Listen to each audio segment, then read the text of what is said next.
Morning guys, welcome back to another video. Now we are going to be tackling some pretty epic four-wheel drive tracks in this video. So right now I am still in Exmouth and I'm in the Cape Range National Park. So we're going to be kicking it off at the Yardie Creek, I believe it is, and we're going to be taking it all the way through to Coral Bay. So I think all in all, the track itself is like maybe 110 kilometers. You do, however, have to estimate anywhere from sort of 3 to 6 hours just because of track conditions. I had a friend actually come through here recently and she said it took her 3 hours consistently. We will definitely be breaking up this drive. I definitely want to use the next 2 days to explore the area and just sort of take it all in. However, before we jump into it, I have been meaning to give you guys an update on my BT for a little while now. I keep having people ask me to do it and I just keep forgetting. I did a complete walkthrough video a couple of months ago. Honestly, as far as modifications go, I have not added anything on since then, so highly recommend jump back and watch that video if you want a little bit more detail. But let me give you guys a nice quick do-over of the BT and I'll give you a little bit of an update as to how everything's actually holding up with all of the tracks I've been doing. So kicking it off around the front, I have got the Raxa looped bull bar. So this is a complete bumper replacement. Then around the side, I've gone with the Fulcrum 2-inch suspension lift. A GVM upgrade is still on my list of things to do, so that is definitely still a work in progress. My wheels are the Cooper Rugged Track, so these are the 285 70/17, and then my wheels are the Dirty Life Enigma Pro. They are 17-inch and I think a positive 10 offset. A lot of questions get asked about my tires, about how they're holding up. I have honestly noticed no wear at all. I feel like these have been an incredible addition. Every single track I've taken on has handled it like a pro, so I'm going to say that's a pretty good positive. My rock sliders are from JRC Off-Road in Brisbane. My roof platform is from Landrax. This is their summit platform. Honestly, I have been so lazy with actually mounting my recovery boards on top of there. I just need to jump online and buy the actual D-slot little screws to mount them, but I honestly never use my recovery board, so I feel like it's just like out of sight, out of mind. So that is on my list of things to do. And then coming around to the train canopy. So my train canopy is from XTS on the Sunshine Coast. So I've got the 1800 tray with the inbuilt 50-litre water tank behind the headboard, the 1600 canopy, and this is fit out with my fridge, pantry, drawers, the 12-volt system. I've got the Energive system with the custom lithium 200 amp hour battery and a 2000 watt inverter, which I just had that all done through XTS as well. On top of the roof, I have got XTS's rooftop tent. I've got the 200 watt solar panel up there as well. And then I've got the 270 awning with the D-shaped zipper. Over on the driver's side, I've also got the Outback Tourer shower tent. So honestly, all in all, like everything has been holding up really well. I'm actually surprised more things haven't gone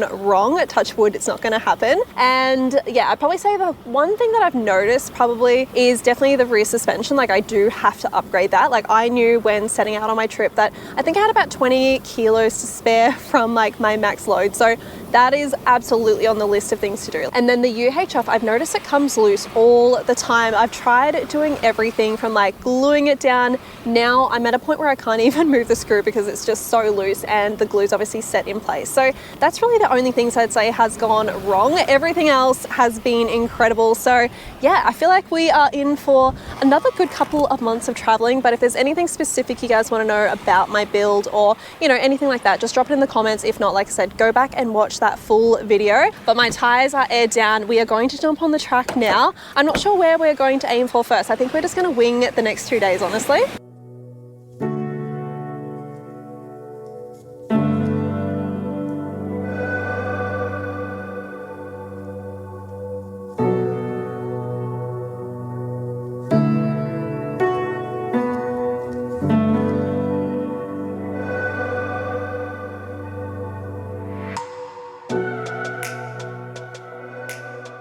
So we're about 20 kilometers down so far. The track has actually been primarily corrugation, which look, it's never fun. It's taken us about like 40 minutes to maybe an hour to get 20 kilometers, but I pulled into this beautiful spot, which is right up from Windabandy or the Ningaloo station.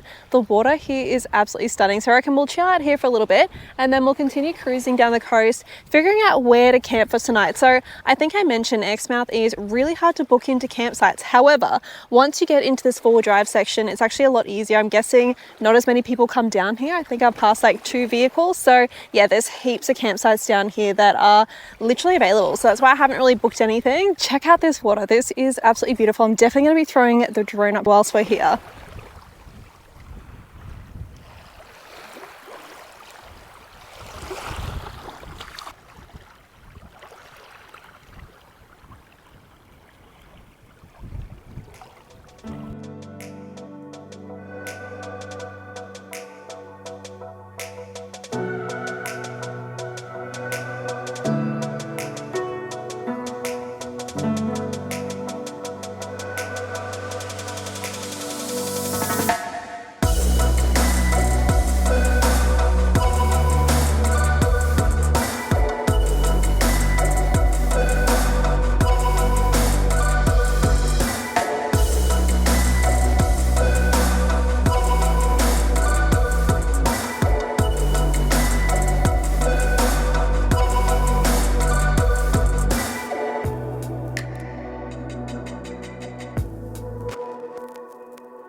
Even though I haven't really been driving for that long, I feel like just that slow drive on the corrugation just absolutely takes it out of you. So I've come out to this spot called South Lefroy. It is stunning. The campsites here, however, are booked out. Even though there's plenty more in the area, I feel like this would just be an absolute prime spot to actually camp at tonight. Fingers crossed someone does cancel. If not, we do have Point Billy like 5 kilometers up the road. I did spot some dolphins in the water, so I reckon we'll chill out here for a little bit, go for a little bit of a snorkel, and then we'll figure out the rest of the day after that.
There's a good reason why I don't plan anything, and that is because everything just has this like really cool way of just working itself out. So I finished up snorkeling, I've refreshed the site, and what do you know, someone literally cancelled a spot here where we were just snorkeling. I think that's the only beachfront camping, so that's like site number 1 to 15. I've gotten site number 54, and I thought I'd be on top of everyone, but I've got all of my own space and I literally have my very own walkway down to the beach. So let me show you guys this and then we'll set up.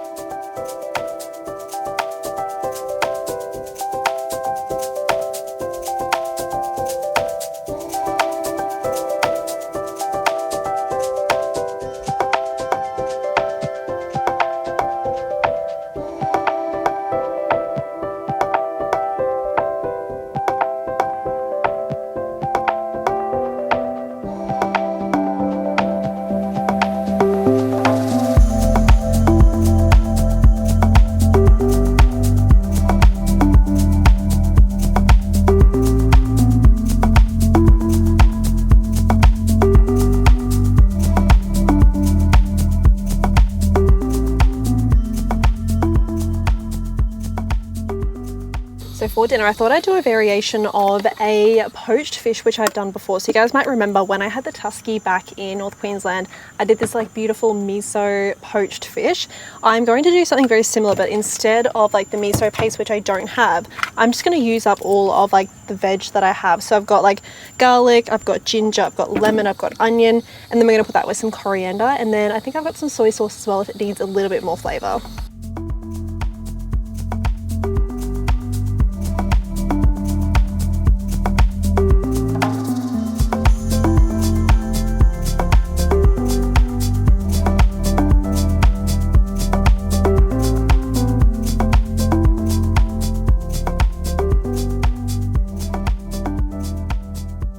Tell me that does not look so divine. I'm so excited to get into this. If only you guys could like taste and smell things through the phone, because like such a simple combination but does an absolute world of difference. So I am going to go and eat this and literally watch the sunset. Tomorrow morning is going to be a very lazy start, so we'll see what we get up to then, but I'll see you guys in the morning.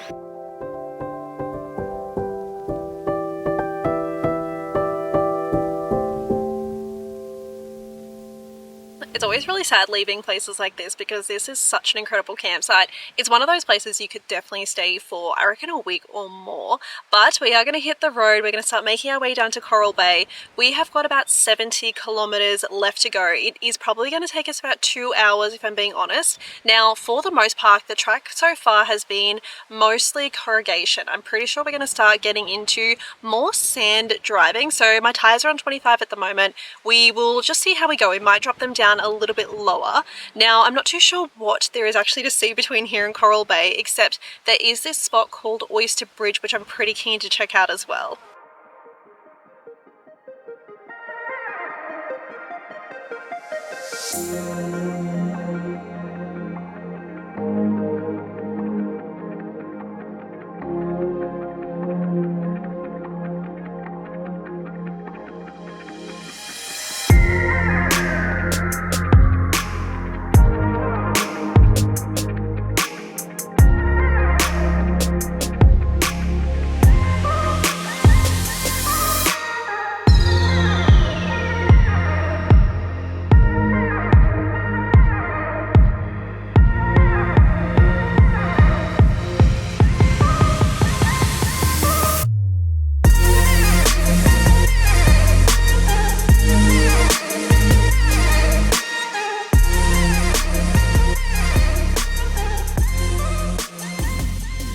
You wouldn't think 20 kilometers would be much, but that is all we've got left to get over to Oyster Bridge, and I am so tired. It is just such a slow, and I'm gonna say boring drive. Look, the stop-offs are amazing when you do get to stop off at places. Like, I've just taken this little side street into this absolutely beautiful little cove here. So I was gonna stop here and have lunch. There is a lot of flies, however, so I'm thinking we might just briefly enjoy this, and then we will smash out this last 20 kilometers, and then I am so keen to get in the water.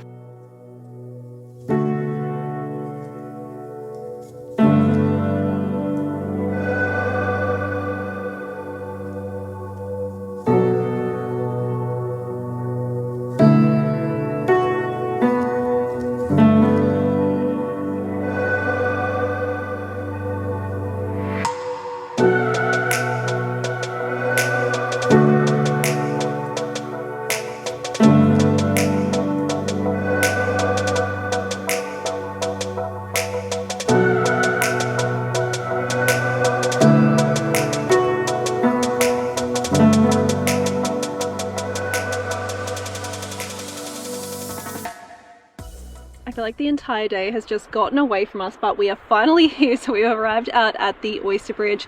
Was the drive out here worth it? That is the question. I don't know. Look, I hope it's well and truly worth it. We're going to walk down there now. It looks like we just have to get down a small sand dune and then we are there.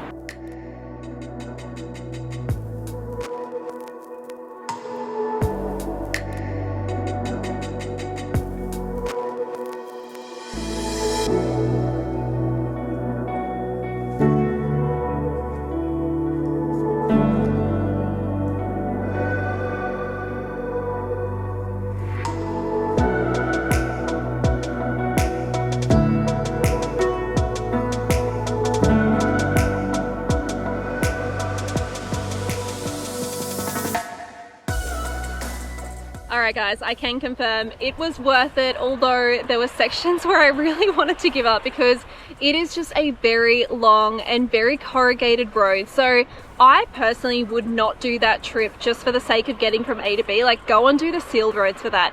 I wouldn't even say it's like an enjoyable four-wheel drive track. It is literally just like, yeah, corrugation the entire way. So I think the benefit of why you would do that opposed to taking the sealed roads is that you do typically get places more or less to yourself because it is a little bit harder to get to, unlike Exmouth and Coral Bay, which are very, very overpopulated. So I think for that reason it is absolutely worth it. So I'm definitely glad I could bring you guys along and we could see all of these beautiful, moderately untouched areas. But I was going to be leaving Exmouth, which I am. However, in the next video I think I might just wrap up a few final locations before we start heading up north. But I will see you guys all next week.